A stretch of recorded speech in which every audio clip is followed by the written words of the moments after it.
sabe o que é um valuation?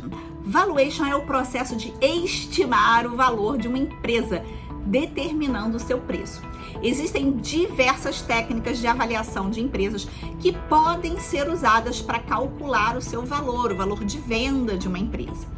Muitas pessoas, porém, têm dúvidas de como fazer isso em relação às startups, pois, em geral, essas empresas elas são mais avaliadas pelo seu potencial do que pelo que elas efetivamente geram no presente ou pelos ativos que elas detêm. Mesmo não fazendo valuation, nós, advogados, temos que entender um pouquinho sobre isso, sobre os fundamentos que embasam o valor de uma empresa. Por quê? Porque isso a gente precisa resguardar nos nossos contratos de fusão e aquisição, que somos nós que minutamos. Se você não me conhece, eu sou Fernanda Bastos, sou advogada na área de direito empresarial e até dezembro de 2020 eu era sócia de um dos maiores escritórios do Brasil na área de fusões e aquisições. Me desliguei do escritório para criar o Conexão Legal. Se você ainda não conhece Conexão Legal, dá uma olhada no nosso YouTube, no LinkedIn e no Instagram. Durante anos eu assessorei investimentos em todos os tipos de empresa e entre elas startups de todos os tamanhos. Uma coisa que sempre me chamou a atenção quando nós estávamos analisando um investimento em uma startup é como é quase etéreo, abstrato, calcular o valor de uma empresa com base no seu potencial futuro. Não é à toa que investir em startups é considerado um investimento de altíssimo risco, pois somente aproximadamente 5% das startups prosperam e as demais morrem, levando com elas os valores investidos pelos fundadores e pelos terceiros investidores. Há um tempo eu estive conversando com um dos donos de um hub, sabe o que é hub? Assim, uma aceleradora de startups, e eles me contaram que uma das maiores dificuldades era estabelecer critérios objetivos para calcular o valor de uma startup. Antes de eu te contar um pouco mais sobre o que eu aprendi sobre investimentos em startups, eu quero te chamar para você curtir esse vídeo e ajudar a gente a saber quais são os conteúdos que você gosta mais. Além disso, você ajuda também ao YouTube, o Instagram, todas as redes sociais a saberem quais são os conteúdos que eles devem distribuir para mais advogados e estudantes de direito. Siga também o Conexão Legal no LinkedIn, no Instagram e no YouTube. Então vamos lá? Vamos começar pelo básico, onde já começa a nossa dificuldade, que é definir o que seria uma startup. Em geral, nós pensamos que uma startup é uma sociedade, uma empresa em estágio inicial, focada em tecnologia e com foco em resolver problemas com soluções escaláveis. Porém, essa definição nem sempre é correta, porque nós vemos, por exemplo, startups que já chegaram a ser avaliadas em mais de 1 bilhão, os nossos chamados unicórnios, e que continuam se denominando, sendo consideradas como startups. Então, eu trouxe para vocês aqui hoje a definição do marco legal das startups, a nossa lei brasileira.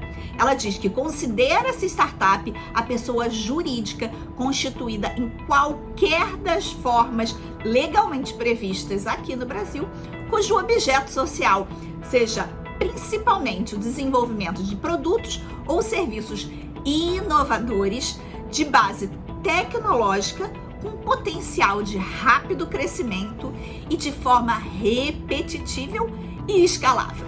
Fato é que todas as startups têm algo em comum: os estágios de investimento. As startups começam a se desenvolver em um estágio inicial com aporte, com capital dos próprios fundadores. Esse estágio inicial a gente chama de bootstrapping, que é amarrar a própria bota.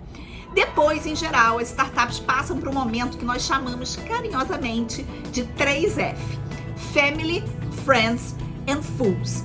Ou seja, família, amigos e tolos. Tolos porque, na verdade, como nós explicamos antes, as startups em estágio bastante inicial, que é esse o caso, elas têm um risco muito alto, já que poucas efetivamente e darão algum retorno financeiro lá na frente. Nesse momento, o valuation da empresa ainda é muito baixo e o ticket de investimento também é pequeno.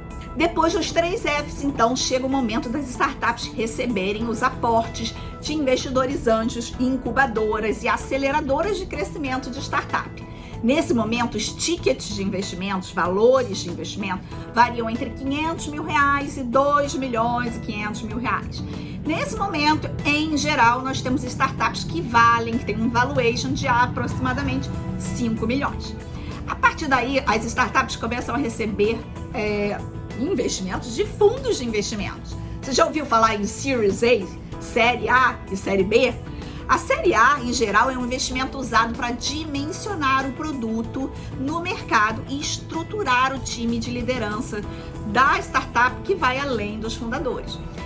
Já o Series B, ou Série B, é usado para expandir o mercado e escalar o crescimento, aprimorar os processos. Estes investimentos são feitos por fundos de Venture Capital e Private Equity. Os chamados Venture Capital, em geral, investem em um ticket médio de 25 milhões em um momento em que o valor das startups é de aproximadamente 50 milhões, tá? E no próximo estágio, no estágio em que elas passam a receber, então, os investimentos do Private Equity, o ticket médio de investimento sobe, vai para aí 250 milhões de reais, e esses investimentos são direcionados para empresas que, em geral, estão avaliadas em aproximadamente 500 milhões de reais. A partir daí, as empresas já costumam atingir uma maturidade para captar os seus recursos publicamente no mercado por meio da nossa tão famosa oferta inicial de ações, o glamouroso IPO. Mas você sabe como é que esses valores são calculados? Antes de nós seguirmos, eu quero te convidar para você conhecer o curso Descomplicando as Fusões e Aquisições e baixar o nosso checklist Conexão Legal para as Fusões e Aquisições. Eu estou deixando aqui embaixo no YouTube ou então lá no nosso site, a depender de onde você está vendo este vídeo. E eu estou deixando o link para você conhecer o curso e também para você baixar o nosso checklist Conexão Legal do M&A, tá bom? Eu te convido para se inscrever lá e nos ajudar a manter você atualizado nos seus conhecimentos de fusões e aquisições. Então vamos lá. Como é feito então, Fernanda, o tal valuation das startups? Na prática, o valuation pode ser calculado das seguintes formas. A gente tem o método do fluxo de caixa descontado, né? Que é o DCF. É um método matemático que utiliza uma taxa de desconto para prever o fluxo de caixa futuro da empresa. Essa taxa de desconto costuma ser composta por todos os custos de capital, pelos riscos do empreendimento e, em geral, essas taxas de desconto são maiores aqui no Brasil, segundo o site da Endeavor, viu? Além disso, nós temos outros métodos como, por exemplo, a comparação nacional e global de mercado.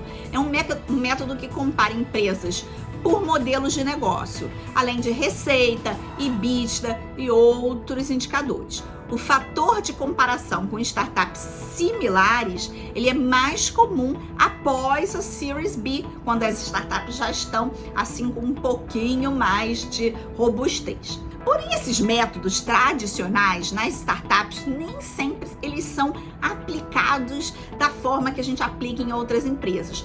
Porque nem sempre nas startups a gente tem as etapas de primeiro calcular o valuation, depois estimar o volume do investimento necessário e depois calcular a participação societária do investidor a partir desses resultados.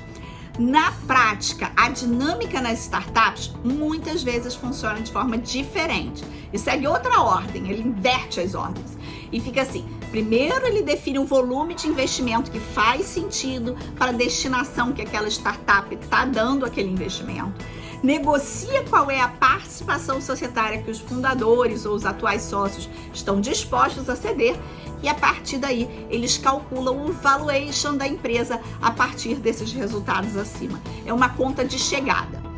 Sendo assim, o valuation de uma startup, ela representa o preço que algum investidor está disposto a pagar para participar de um retorno futuro e incerto.